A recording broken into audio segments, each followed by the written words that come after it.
Ang employee ay unang tinanggap ng employer bilang laborer noong Nobyembre 8, 2007.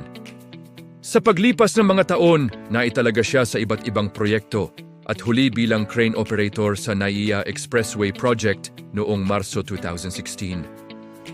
Noong Marso 30, 2016, sinuspindi siya ng employer ng 4 na araw dahil sa paglabag sa company policy. Pagbalik niya, pinapirma siya ng site administrator sa dokumentong kahawig ng Notice of Explanation. Ngunit tumanggi siya. Sinabihan siyang ituturing na AWOL at matatanggap ang termination notice sa pamamagitan ng courier. Dahil dito, humingi siya ng tulong sa NLRC na nagresulta sa conciliation conferences. Samantala, inilagay siya ng employer sa floating status ng 2 buwan. Kinailangan niyang sumailalim sa medical exam. Bumagsak siya sa drug test at pinabalik para sa confirmatory test. Ayon sa kanya, ilang beses siyang bumalik ngunit hindi siya sinabihan ng resulta. Dahil dito, nagsampa siya ng reklamo sa NLRC para sa illegal dismissal at monetary benefits in defense of employer. Ayon sa employer, ang employee ay isang project employee at ang kanyang kontrata ay natapos kasabay ng pagtatapos ng NAIA Expressway Project. Naglabas sila ng Notice of Termination at nagsumite ng Employee's Termination Report sa DOL. Dagdag pa, noong Hunyo 1, 2016, muling nag-apply ang employee bilang crane operator, ngunit bumagsak sa pre-employment medical exam dahil sa paggamit ng ipinagbabawal na droga. Nagpositibo rin siya sa confirmatory test. Batay sa employee handbook ng employer, ang paggamit ng controlled substances ay mahigpit na ipinagbabawal at maaaring magresulta sa dismissal, indesisyon ng labor arbiter. Ibinasura ang reklamo ng employee. Natukoy na siya ay isang project employee na may takdang panahon ng kontrata. Walang illegal dismissal dahil hindi siya tinanggal, kundi natapos lang ang kontrata. Dagdag pa, dahil bumagsak siya sa drug test, may sapat na dahilan ang employer na hindi na siya muling i-rehire.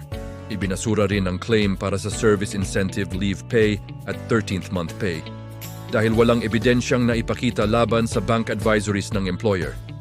Tinanggihan din ang hiling para sa damages at attorney's fees, desisyon ng NLRC. Sa kanilang resolution, pinagtibay ng NLRC ang desisyon ng labor arbiter. Iginiit na ang employee ay project employee na may kontratang may takdang panahon. Walang dismissal na naganap, natapos lang ang kontrata.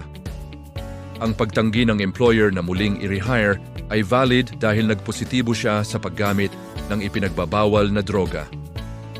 Pinagtibay rin ang pagbabasura sa claim ng monetary benefits. Motion for reconsideration. Nagsumite ng motion for reconsideration ang employee, ngunit ito ay tinanggihan ng NLRC. Dahil dito, nagsampa siya ng petition for certiorari sa Court of Appeals, CA, na nagsasabing nagkaroon ng grave abuse of discretion ang NLRC sa pagbasura ng kanyang apela. Sa kanyang motion for partial reconsideration, iginiit ng employee na siya ay illegally dismissed dahil hindi sinunod ng employer ang twin notice rule sa pagtatapos ng kanyang trabaho. Ayon sa kanya, hindi niya nagawang tutulan ang alegasyon ng employer na siya ay nagpositibo sa ipinagbabawal na droga dahil agad siyang tinanggal ng walang anumang abiso. Samantala, sa kanilang motion for partial reconsideration, iginiit ng employer na nagkamali ang korte sa pagbibigay ng 13th month pay at service incentive leave pay sa employee. Anila, dahil hindi kinuwestiyon ng employee ang pagiging katanggap-tanggap ng bank advisories, itinuturing na inamin niyang nabayaran na ang mga monetary claims na ito. Dagdag pa, mali umanong ipag-utos ang pagbabayad ng 13th month pay at service incentive leave pay mula 2007 hanggang 2016 dahil sa ilalim ng Article 291 ng Labor Code. Lahat ng money claims na nagmumula sa employer-employee relationship ay dapat isampa sa loob ng 3 taon mula nang mabuo ang cause of action.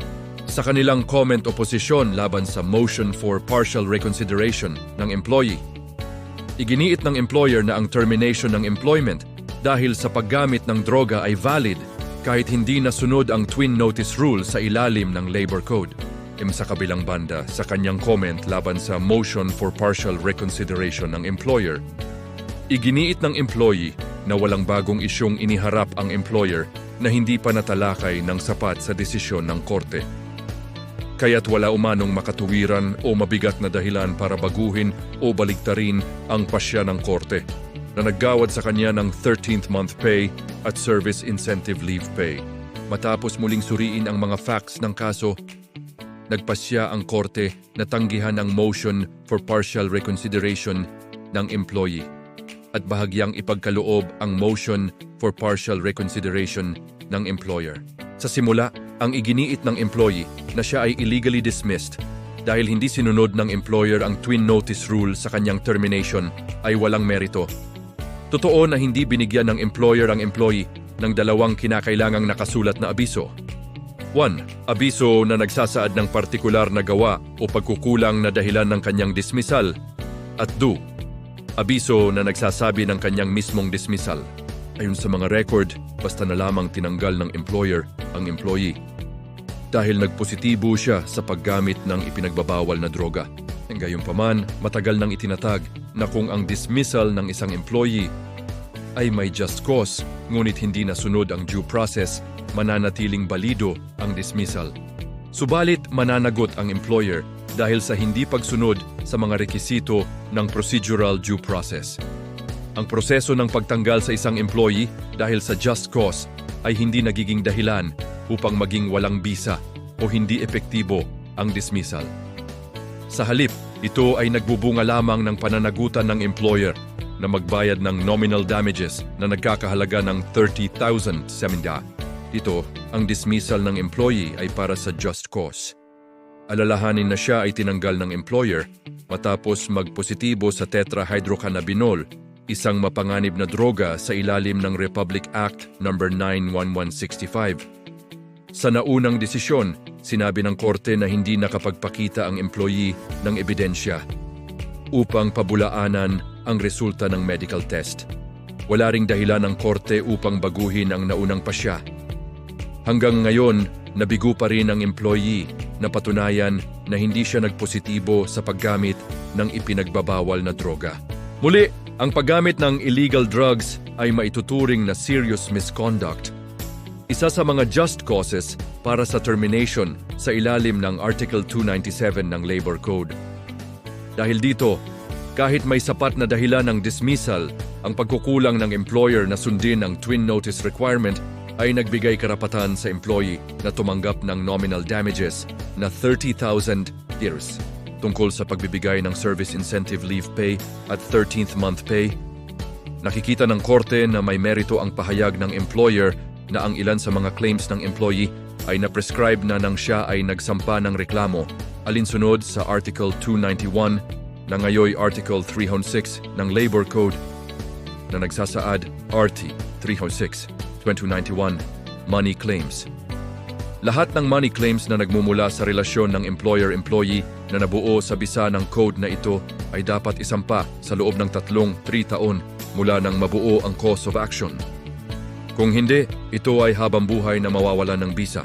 Alalahanin na sa kanyang reklamo para sa illegal dismissal na may kasamang money claims, hiniling ng employee ang pagbabayad ng service incentive leave pay at 13th month pay. Iginiit niyang hindi siya binayaran ng employer ng mga benepisyong ito sa buong panahon ng kanyang trabaho.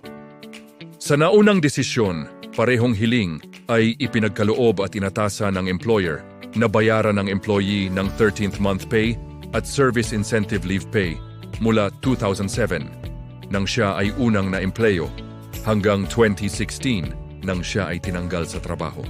Ngunit matapos ang masusing pagsusuri, kumbinsido ang korte na ang pagbibigay ng 13th month pay ay dapat limitahan lamang sa 3 taon bago ang pagsasampa ng reklamo ng employee noong Agosto 30, 2016. Ang mga claim para sa 13th month pay ay kaugnay ng relasyon ng employer-employee at sakop ng prescriptive period sa ilalim ng Article 306 ng Labor Code. Bilang isang employee, may karapatan si Villarico na tumanggap ng taunang 13th month pay alinsunod sa Presidential Decree No. 8521 na binago na rin. Gayunpaman, dahil nagsampa lamang siya ng reklamo noong Agosto 3, 2016. Ang maaari lamang niyang i-claim ay ang 13th month pay na hindi nabayaran mula 2014 hanggang 2016. Lahat ng iba pang claim para sa 13th month pay ay na-prescribe na. Ito ang malinaw na kahulugan ng Article 306 ng Labor Code. Subalit, taliwas sa pahayag ng employer. Hindi ito masasabi pagdating sa pagbibigay ng Service Incentive Leave Pay. Sinabi ng korte na ang 3 taong prescriptive period para mag-claim ng Service Incentive Leave Pay ay nagsisimula mula sa oras na tumanggi ang employer na bayaran ang katumbas na halaga matapos ang demand ng commutation o sa oras ng pagtatapos ng serbisyo ng employee ayon sa kaso. Ayon sa korte, ito ay dahil sa kalikasan ng Service Incentive Leave Credits na maaaring gamitin ng employee sa loob ng taon o ipapalit sa katumbas na halaga kung hindi nagamit sa pagtatapos ng taon. Kung sakaling hindi ginamit o hindi ipinapalit ng employee ang kanyang service incentive leave, may karapatan siyang makuha ang kabuuang halaga ng naipon niyang service incentive leave credits sa oras ng kanyang pagbibitiw o paghihiwalay sa trabaho. Sa kasong ito, hindi ginamit ng employee ang kanyang service incentive leaves o humiling ng commutation nito hanggang sa siya ay tinanggal ng employer. Hindi rin napatunayan na binayaran siya ng employer ng kanyang naipong service incentive leave pay sa oras ng kanyang dismissal. Kaya't ang kanyang cause of action upang mag-claim ng bayad para sa naipon niyang service incentive leave pay ay lumitaw lamang nang siya ay tinanggal sa trabaho at hindi binayaran ng kanyang leave credits.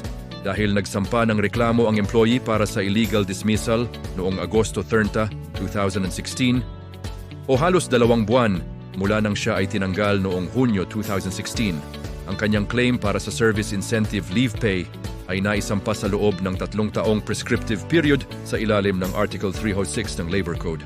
Sa makatuwid, may karapatan ng employee na bayaran ng service incentive leave pay para sa buong panahon ng kanyang trabaho mula 2007 hanggang 2016. Ang desisyon ng korte noong Agosto 4, 2021 ay pinagtitibay na may modifikasyon. Inaatasan ng employer na bayaran ng employee ng mga sumusunod: nominal damages na nagkakahalaga ng 30,000 pasan, 13th month pay para sa mga taon 2014 hanggang 2016. Service incentive leave pay para sa mga taon 2007 hanggang 2016. Attorney's fees na katumbas ng 10% ng kabuuang halagang ipinagkaloob. GR number 255602, March 03, 2025.